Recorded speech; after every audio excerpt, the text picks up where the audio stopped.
So, Kathleen is going to be talking about I Owe My Life to Tootsie Rolls. Kathleen is a comic motivator who has made it her mission to positively impact humanity one stage at a time. I can't wait to hear this talk. Ladies and gentlemen, let's have a virtual round of applause for Kathleen. Yay! So go. Go. Good evening. Good evening, everyone. My name is Kathleen Hoffmann, and tonight I'm going to tell you a story about how this little candy, actually littler, because they make these smaller ones called midgies, but this was the only one I could get.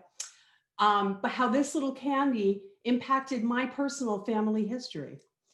When I was a little girl, my daddy always used to call me Tootsie Roll, but he never said why. He would just, that was his pet name for me. And it wasn't until years later that I finally found out what that was all about. My father was the only child of two German immigrants. And the day after his high school graduation, he enlisted in the Marine Corps with their permission. He was only 17. I still can't believe that my grandmother agreed to that, but she did. And off to boot camp he went. And on April 24th, 1950, he graduated from boot camp on his 18th birthday.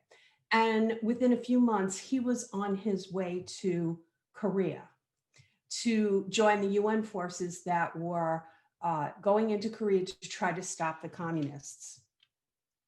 There were also Royal Commandos there too that were part of this.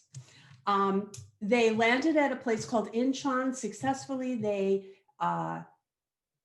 liberated the city of Seoul and they headed up the peninsula, hopefully to completely take back over the whole peninsula from the communists. Unfortunately, they got to a place called the Chosin Reservoir, which was in the northern part of the country, very rough terrain, very difficult to travel in and out of. And when they got there, they got surrounded. They got put under siege by the Chinese army who had entered on the side of the North Koreans. They had 120,000 troops against the 30,000 Marines and British commandos. So they were under siege. Then the temperature dropped. There was a Siberian Express that came through, and the temperature dropped to 35 degrees below zero. I can't even imagine that, honestly. Everything froze. Their medicine froze, their food froze, the batteries in their Jeeps froze, their weapons, everything. It was just a complete nightmare. And if that wasn't enough, they started to run out of ammunition. So they got on the radio and they called for 60 millimeter shells, but they used the code word, which was Tootsie Roll. Unfortunately, the guy on the other end of the radio didn't have the code book.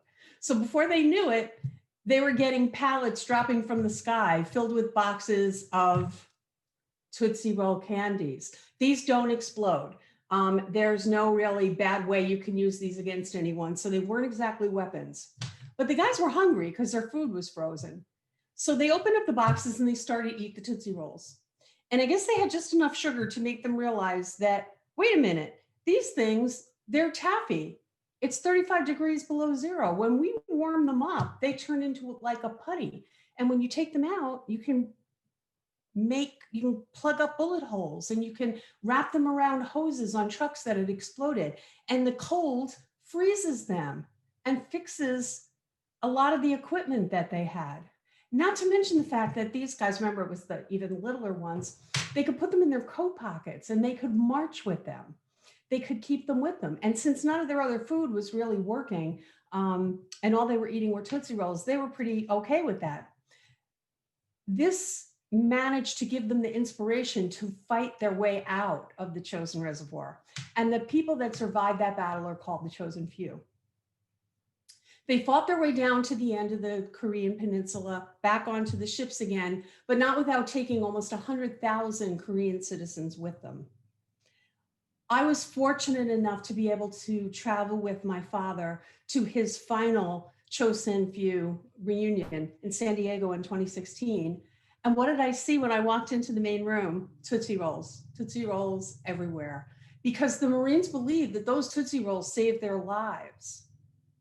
the Tootsie Roll Company is thrilled with this, and they support the Marine Corps, and they've kept in touch with the Marine Corps. They have a great relationship. I don't think there's a more poignant story to illustrate the point of do what you can with what you have where you are. My father, kidding around, I said, so are you telling me that I'm here because of a Tootsie Roll? He said, yes, there's your brother. They actually thought this. If you can do that, find a way to do what you can with what you have where you are, your life's going to be a whole lot better. Thanks for listening. I love that story. Let's give a round of applause. Wow. I love that. So what are our takeaways from that story? Just put it in the chat room.